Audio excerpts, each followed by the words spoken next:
जो लोग गठबंधन के भीतर दरार डालने की सोच के साथ भ्रमित करते हैं कि भैया मैं आ रहा हूं और मेरी कुर्सी के ऊपर निगाह है, कतई ऐसा नहीं है।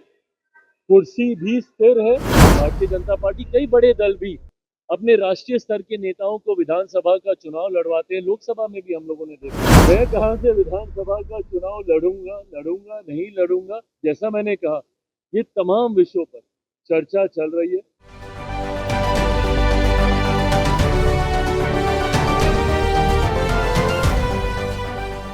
नमस्कार, स्वराज पोस्ट देख रहे हैं आप। मेरा नाम है अनिकेत पाठक। चिराग पासवान को लेकर के लगातार इस बात की चर्चा हो रही है कि क्या वो बिहार विधानसभा का चुनाव लड़ेंगे, क्या वो बिहार वापस लौटेंगे। इस पर पटना में पहुंचते ही चिराग पासवान ने बड़ा बयान दे दिया है और साफ साफ इशारों में बहुत सारी बातें भी कह दी और ये भी कह रहे हैं कि हमारे ही गठबंधन के कुछ लोग जो हैं वो भ्रम फैलाने का काम कर रहे हैं कि मेरी नजर सीएम की कुर्सी पर है। तो सबसे पहले आप सुन लीजिए कि चिराग पासवान क्या कुछ कह रहे हैं। शाहबाद के इलाके में कल लोक जनशक्ति पार्टी रामविलास एक बड़ी सभा का आयोजन करने जा रही है और ये शुरुआत मानिए, इसको कहीं ना कहीं एक शंखनाद मानिए। विधानसभा चुनाव को लेकर बिहार के अलग अलग इलाकों में 5-6 जिलों का इस तरीके से समूह बनाकर परमंडलीय स्तर पर करने की सोच थी, पर हम लोग 5-6 जिलों का समूह बनाकर हम लोग बड़ी सभाएं आयोजित कर रहे हैं, जिसमें पूर्णतः स्थानीय हमारी इकाई की इसमें अहम भूमिका रहेगी, हमारे संगठन की अहम भूमिका रहेगी। इस बार भी कैमूर, रोहतास, आरा, इन तमाम जिलों को, औरंगाबाद, इन जिलों को मिलाकर हम लोग ये बड़ा कार्यक्रम आरा में हम लोग करने जा रहे हैं। इसके बाद अलग अलग कई और 8-10 ऐसी ही बड़ी सभाएं होंगी। मैं कहां से विधानसभा का चुनाव लड़ूंगा नहीं लड़ूंगा, जैसा मैंने कहा, ये तमाम विषयों पर चर्चा चल रही है।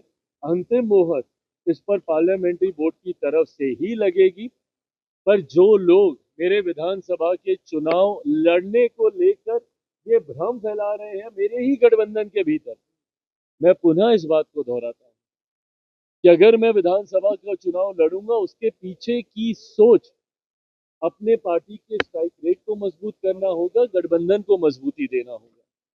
और ये पहली बार ऐसा नहीं है कि मैं ही कुछ ऐसा अनोखा प्रयोग करने जा रहा हूँ।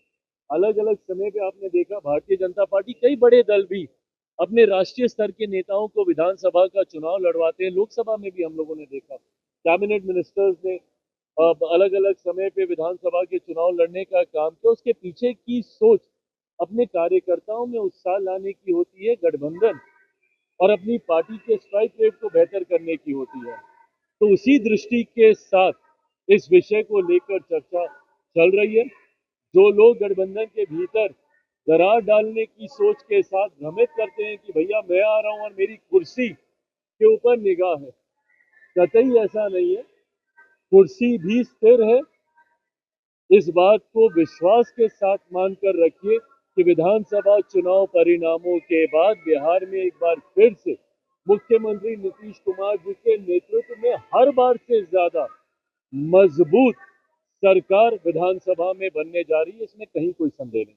तो सुना आपने किस तरह से चिराग पासवान ने सारी बातें बताई है। बता दें आपको कि कल शाहबाद में एक बड़ा कार्यक्रम भी होना है चिराग पासवान की पार्टी का। इसको लेकर के भी तमाम सारी बातें चिराग पासवान ने कही है और ये भी बता दिया है कि क्या बिहार विधानसभा का चुनाव लड़ने के लिए वो तैयार हैं। उन्होंने साफ साफ कहा है कि अभी हमारी पार्टी इस बात पर विचार कर रही है, विमर्श कर रही है और फैसला भी लेगी। और ये भी कह दिया है कि जब हम चुनाव लड़ने की बात बिहार में करते हैं तो कौन सी नई बात हो गई। इस तरह से बहुत सारे हमारे गठबंधन के ही दल है जिन्होंने कि इस तरह का जो है तरीका अपनाया है। भाजपा को ही ले लीजिए, भाजपा ने बहुत सारे केंद्रीय मंत्री को भी विधानसभा का चुनाव लड़ाया है और भी जगह पर इस तरह की चीजें की जाती है। तो अगर हम भी ये कर रहे हैं तो कोई नया काम नहीं कर रहे हैं। ये तमाम बातें चिराग पासवान कर रहे थे, लेकिन बड़ा सवाल ये है कि चिराग पासवान जो एक बात कह रहे हैं कि हमारे ही गठबंधन के कुछ लोग जो है भ्रम फैलाने का काम कर रहे हैं कि मेरी नजर जो है सीएम की कुर्सी पर है।